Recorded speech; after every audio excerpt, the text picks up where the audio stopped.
Hello everyone, ओम नमः शिवाय and welcome back to the channel. I hope कि आप सभी ठीक होंगे और अपना भी ध्यान रख रहे होंगे और आप सभी की तैयारी भी अच्छे से चल रही होगी। तो रिसेंटली मुझे जो सबसे ज्यादा कमेंट आए थे वो इसी को लेकर आए थे कि दीदी आप घर पर रहकर कैसे पढ़ाई करते हो। क्योंकि देखो ऐसा है, अगर लाइब्रेरी वगैरह आपने ज्वाइन कर रखी है तो बहुत ही अच्छी बात है। मुझे लगता है कि लाइब्रेरी में बहुत अच्छी पढ़ाई हो पाती है, क्योंकि आपको मतलब जितने भी घंटे के लिए आप लाइब्रेरी में जाते हो आप बिल्कुल फिक्स रहता है कि हाँ इतने घंटे बैठकर पढ़ाई करनी है। लेकिन घर पर रहते हो आप ढंग से पढ़ाई नहीं कर पाते। घर पर ऐसा होता है, एक तो कभी टीवी चल रहा है, कभी कुछ हो रहा है, कोई आपको काम के लिए बुला रहा है, कोई बोल रहा है पानी दे दे, ये कर दे, वो कर दे। और स्पेशली आप घर में सबसे छोटे बच्चे हो, मतलब सबसे छोटा चाइल्ड हो, तो सबसे ज्यादा ये रहता है कि आपको कुछ ना कुछ काम बताता ही रहता है कोई, तो इतनी अच्छे से पढ़ाई नहीं हो पाती। और रही बात जो लोग मुझे ये कमेंट करते हैं कि दीदी आप लाइब्रेरी क्यों नहीं जाते हो, तो देखो मैं रहती हूँ बिल्कुल गाँव वाली साइड, गाँव में ही हूँ। तो यहाँ पर आसपास में कोई लाइब्रेरी नहीं है। अगर मुझे लाइब्रेरी ज्वाइन करनी है तो मुझे मेरठ जाना पड़ेगा, क्योंकि मेरे घर से मुझे लगता है 35 किलोमीटर से भी ज्यादा दूर मुझे पड़ेगा। तो आप ये बताओ, कोई 35 किलोमीटर दूर लाइब्रेरी के लिए तो नहीं जा सकता ना। पूरा आने जाने में आपका इतना टाइम वेस्ट होगा और इतना ज्यादा खर्चीला है, मतलब डेली आना जाना बहुत ज्यादा उसमें वो बैठेगा, एक्सपेंसिव बहुत ज्यादा। तो इसलिए मैं तो घर पर ही रहकर पढ़ाई करती हूँ, लेकिन फिर भी हाँ कोशिश करती हूँ कि अपना पूरा टाइम अच्छे से पढ़ाई कर सकूं। लेकिन फिर भी थोड़ा सा डिसबैलेंस सा हो जाता है जब आप घर रहकर पढ़ाई करते हो। तो आज इसी के बारे में बात करेंगे, कैसे कैसे क्या क्या चीजें करती हूँ। क्योंकि मुझे जो रिसेंटली सबसे ज्यादा कमेंट आए थे वो इसी को लेकर आए थे कि दीदी आप अपना पूरा दिन का एक बार टाइम टेबल बताओ कि किस टाइम पर क्या पढ़ाई करती हो। तो सबसे पहले तो मैं आप सभी को ना एक चीज बताती हूँ कि टाइम टेबल फॉलो नहीं होता मुझसे, या फिर मैं बनाती नहीं हूँ। क्योंकि आप टाइम टेबल ना तब फॉलो कर सकते हो आप कहीं हॉस्टल में रह रहे हो, कहीं पीजी में रह रहे हो, तब आप एक प्रॉपर टाइम टेबल फॉलो कर सकते हो कि हाँ इतने बजे उठना है, इतने बजे पढ़ाई करनी है, फिर ये करना है, फिर वो करना है। लेकिन घर पर रहकर आपको लगता है कि आप कोई भी टाइम टेबल फॉलो कर सकते हो, तो नहीं, घर पर रहकर नहीं होता कोई भी टाइम टेबल फॉलो। तो घर पर तो ऐसा होता है कि जब टाइम मिला आपको तभी बैठ गए करने के लिए। तो अभी एकदम शुरू से ही बात करते हैं। सुबह सुबह आई थिंक मैं 5 या 5:30 बजे तक बिल्कुल प्रॉपर उठ जाती हूँ। तो सबसे पहले जो उठने के बाद मेरा काम रहता है, सबसे पहले तो अपना जिस भी बिस्तर पर आप खाट पर जहां पर भी सोते हो उसके कपड़ों को तह करके रखा, इकट्ठा करके रखा। और सेकंड दूसरा काम होता है मेरा झाड़ू लगाने का, क्योंकि मुझे एक बार ये लगता है कि घर में झाड़ू लग जाती है ना तो थोड़ा शांति से रहती है कि हाँ थोड़ा सा काम कंप्लीट हो गया। और उसके बाद रहता है तीसरा पोछा लगाने का। पोछा लगाने से पहले पर मैं झाड़ू लगाने के बाद फिर मेरा रहता है कि मुझे भाई 1 कप चाय जरूर चाहिए होती है। मतलब सुबह को आपको एनर्जी सी नहीं मिलती, तब तक ऐसा फील होता है कि आपकी नींद नहीं खुली एकदम से, ऐसा रहता है। तो चाय पीने के बाद एकदम थोड़ा ठीक लगता है। फिर उसके बाद मैं लगाती हूँ सारे घर में पोछा। और अभी तो आप सभी को भी पता है क्योंकि मेरी मम्मी मामा जी के घर गई हुई है, तो आई थिंक 1 वीक से ज्यादा, 1 वीक हो चुका है पूरा। अभी रह रही है, अभी पता नहीं कितने दिनों में आएगी, 2-4 दिन मुझे लगता है और लगेंगे। तो इसलिए अभी फिलहाल तो ऐसा हो रहा है कि पूरा ही काम मेरे को करना पड़ता है, जिसकी वजह से मुझे 11:30, 10, 10:30, 11 इस टाइम तक भी टाइम लग जाता है। और जिसकी वजह से पढ़ाई इतनी अच्छे से नहीं हो पाती, क्योंकि खाना भी बनाना मेरे को ही पड़ता है, शाम का भी सुबह का भी।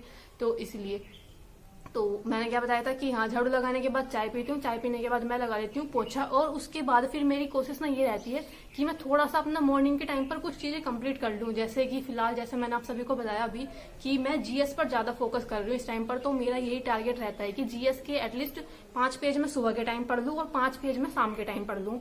क्योंकि मुझे जो सबसे अच्छा टाइम लगता है ना पढ़ाई करने का, जिस टाइम पर एकदम मेरा बहुत ज्यादा मन रहता है कि हाँ इस टाइम पर मुझे पढ़ाई करनी चाहिए, या एक तो रहता है कि जैसे दोपहर का टाइम हो गया, उस टाइम आपको नींद ज्यादा आती है, थोड़ा सा आलस सा आ जाता है। लेकिन सुबह का टाइम एकदम अच्छा होता है, उस पर एकदम आपको मन भी लगता है पढ़ाई करने में। तो मुझे सुबह के टाइम ये रहता है कि सुबह चाहे मैं थोड़ी सी पढ़ाई करूं, लेकिन हाँ कुछ चीजें मैं पढ़ लूं। तो सुबह के टाइम मेरा ये टारगेट रहता है कि जीएस की जो मैं बुक पढ़ रही हूँ उसके 5 पेज में सुबह को पढ़ लूं और 5 पेज में शाम को पढ़ लूं। थोड़ा थोड़ा लेकर मैं इसलिए चल रही हूँ ताकि चीजें याद रहें, माइंड में टिक पाए। ऐसा नहीं है कि आपने एक दिन में 25-40 पेज पढ़ लिया लेकिन याद कुछ नहीं रहा। तो मैं साथ के साथ ऐसा कोशिश करती हूँ कि चीजें याद होती जाएं, जिसकी वजह से 5 पेज सुबह को और शाम को भी 5 पेज, ऐसा टारगेट रहता है।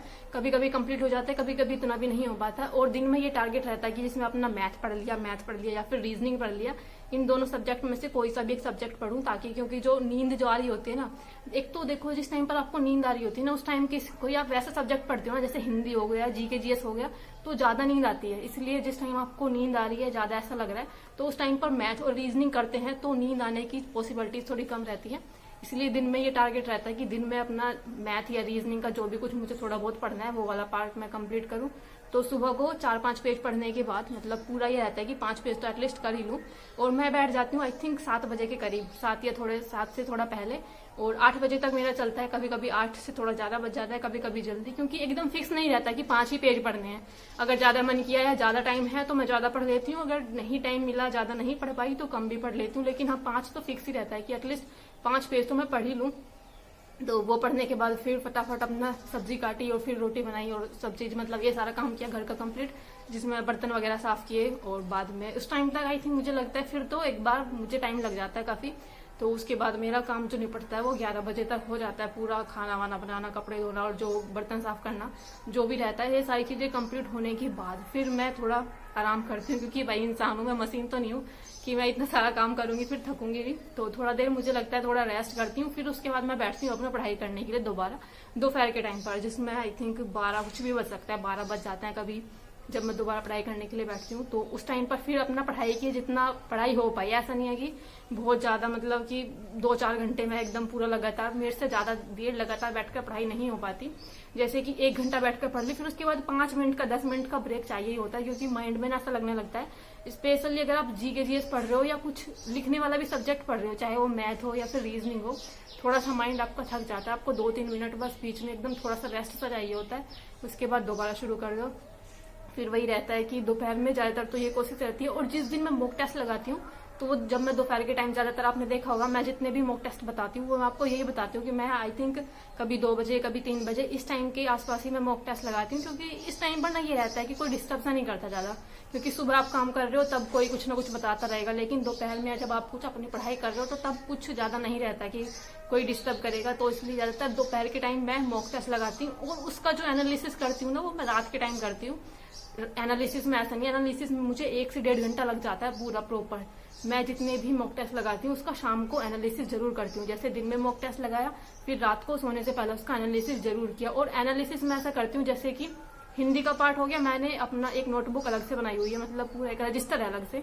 हिंदी का पार्ट हिंदी वाले साइड में, जीके का पार्ट जीके में, और मैथ और रीजनिंग एक जगह पर।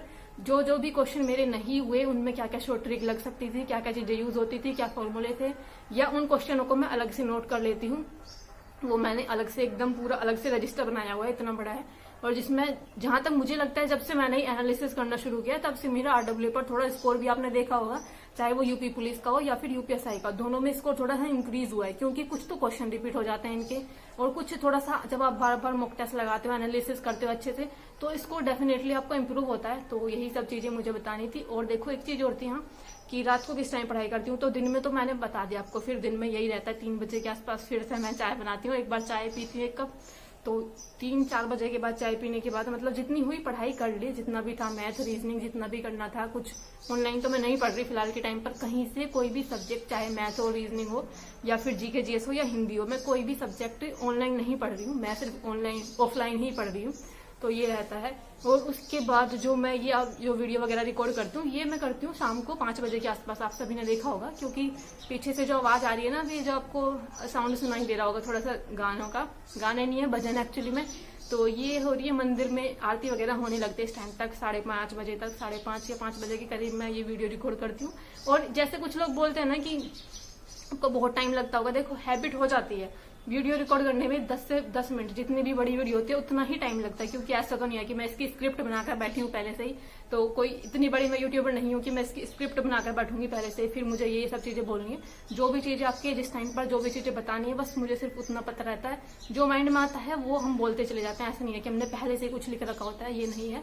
तो ये मैंने बता दिया। और शाम को फिर से वही 5-5:30 बजे के बाद जब 6 बज जाते हैं तो फिर से वही सारा काम शुरू हो जाता है, झाड़ू लगाना, फिर बर्तन साफ करो, फिर शाम का खाना बनाओ।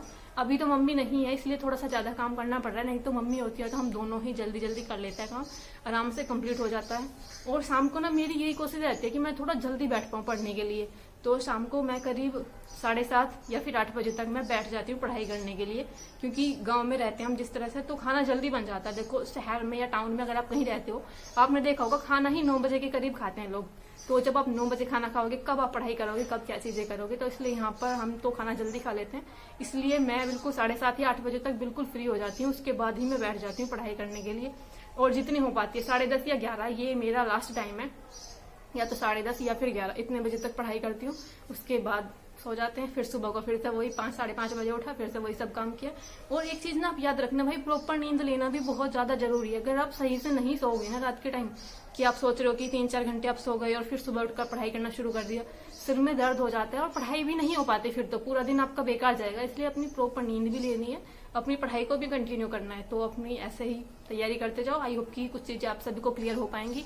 जो चीजें मैंने बताने की कोशिश किया है, जिस तरह से मुझे कमेंट आए थे कि दीदी कैसे पूरा पूरा दिन पढ़ाई करते हो, कैसे मतलब टाइम डिवाइड करते हो, तो ऐसे ही मैं करती हूँ पढ़ाई। और देखो थोड़ी सी कोशिश करती हूँ, मतलब अब मैं घर के काम में मुझे लगता है इतना ज्यादा परफेक्ट हो चुकी ना, मुझे ज्यादा टाइम नहीं लगता। फटाफट अपना काम किया, मैं बैठ जाती हूँ अपनी पढ़ाई करने के लिए, चाहे वो सुबह वाला टाइम हो या फिर शाम वाला टाइम हो। तो बता दिया मैंने। और एनालिसिस जिस दिन मैं मॉक टेस्ट लगाती हूँ उसी दिन शाम को मैं एनालिसिस जरूर करती हूँ, और उसमें मुझे लग जाता है 1 से 1.5 घंटा। तो उसको नोट करना, उनको लिखना, ये सब चीजें मैं ज्यादातर कोशिश करती हूँ कि वो रात वाले टाइम करूँ। तो इसलिए सारी चीजें ऐसे कंप्लीट हो जाती है। और बाकी देखो, पहले मैं स्टडी व्लॉग भी बनाती थी कि पूरा दिन में क्या क्या चीजें करी, लेकिन अभी फिलहाल थोड़ा सा काम वगैरह ज्यादा रहता है, इसलिए टाइम नहीं मिल पाता उस तरह से पूरा स्टडी व्लॉग बनाने का। तो इसलिए मैंने आप सभी को बोलकर बता दी ये सारी चीजें, और आई होप कि आप सभी को कुछ ना कुछ जरूर हेल्प मिलेगी। और प्लीज अपनी स्टडी को ऐसे ही मोटिवेशन के साथ कंप्लीट करते रहो, अपनी स्टडी करते रहो, और कुछ आपको पूछना है तो प्लीज कमेंट कर दिया करो। बाकी मिलते हैं नेक्स्ट वीडियो में, तब तक के लिए bye bye, take care and Radhe Radhe.